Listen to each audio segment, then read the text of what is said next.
नमस्कार। कभी सोचा है कि हमारे पैरों के नीचे पड़ी मामूली सी रेत एक हाईटेक सोलर पैनल में कैसे बदल जाती है, जो हमारे घरों को रोशन कर देती है? तो चलिए आज इसी कमाल के सफर पर चलते हैं।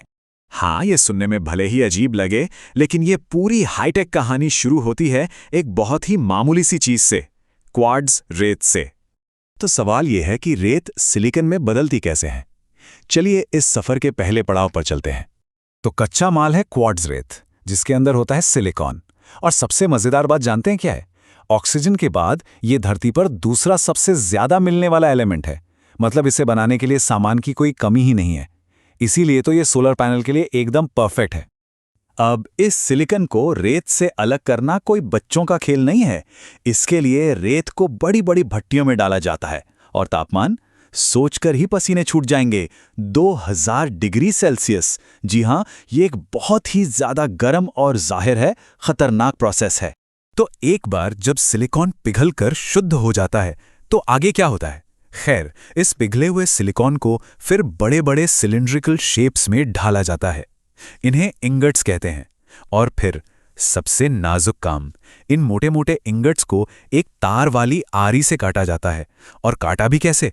एकदम कागज से भी पतले स्लाइस में। इन्हीं पतले स्लाइस को हम कहते हैं वेफर्स, जो आगे जाकर सोलर सेल का दिल बनेंगे।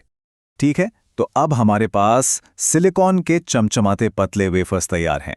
लेकिन ये अभी सिर्फ सिलिकॉन के टुकड़े हैं, बिजली पैदा नहीं कर सकते। तो अब आता है असली जादू, इन्हें एक पावर जनरेटिंग डिवाइस में बदलने का काम।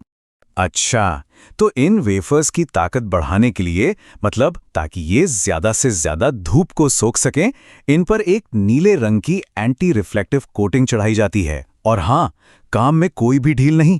इसके बाद सेंसर और कैमरे हर एक वेफर को बहुत ध्यान से चेक करते हैं कि कहीं कोई गड़बड़ तो नहीं।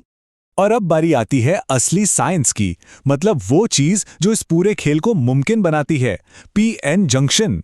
इसमें होता क्या है कि वेफर की सतह पर फास्फोरस डालकर एक नेगेटिव चार्ज तैयार किया जाता है और इसे सिलिकॉन के पहले से मौजूद पॉजिटिव हिस्से के साथ मिला दिया जाता है। बस यही जो जंक्शन बनता है ना, यही वो जादूगर है जो सूरज की रोशनी को पकड़कर उसे बिजली में बदल देता है। ये सुनने में शायद आसान लग रहा हो, पर जैसा कि सोर्स में मजाक में कहा गया है, ये तो केमिस्ट्री और फिजिक्स की 6 साल की क्लास थी जिसे हमने 3 मिनट में कर लिया। मतलब ये वाकई में बहुत कॉम्प्लेक्स प्रोसेस है।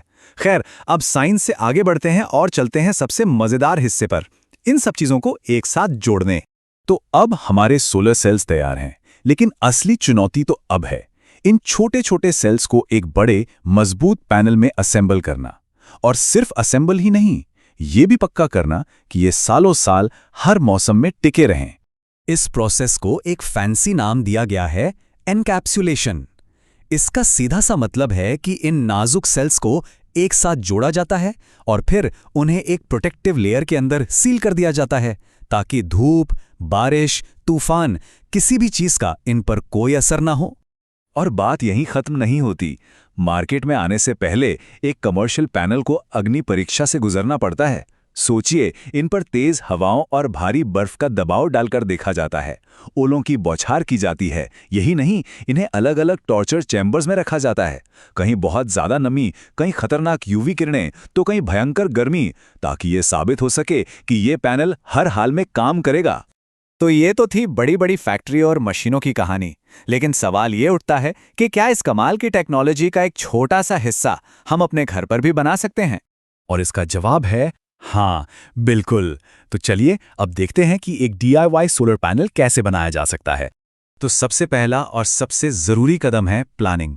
पहले यह तय करना होगा कि पैनल लगाना कहाँ है और कितनी बिजली की जरूरत है। उसी हिसाब से सही मटेरियल चुनना और उसे सही साइज में काटना होगा।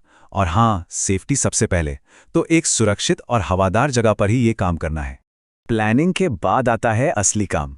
बहुत ही सावधानी से सोलर सेल्स को एक दूसरे के साथ सोल्डर करके जोड़ना है। फिर इन्हें एक मजबूत बैकिंग पर चिपकाना है ताकि ये सुरक्षित रहें। और एक बहुत ज़रूरी बात, किनारों को वाटरप्रूफ सिलिकॉन से सील करना बिल्कुल मत भूलिएगा, वरना सारी मेहनत पर पानी फिर जाएगा। बहुत बढ़िया, अब हमारा पैनल लगभग तैयार है। अब बस कुछ आखिरी काम बाकी हैं, वायरिंग करना, उसे टेस्ट करना और फिर उसे अपने सिस्टम से जोड़ना। तो आखिरी पड़ाव पर हमें करनी है वायरिंग। सेल्स को तारों से जोड़कर एक मल्टीमीटर से चेक करना है कि पैनल कितनी बिजली बना रहा है। जब सब कुछ सही लगे तो पैनल को अपनी जगह पर अच्छी तरह से माउंट कर दें और उसे बैटरी और इन्वर्टर से कनेक्ट कर दें, और बस हो गया काम।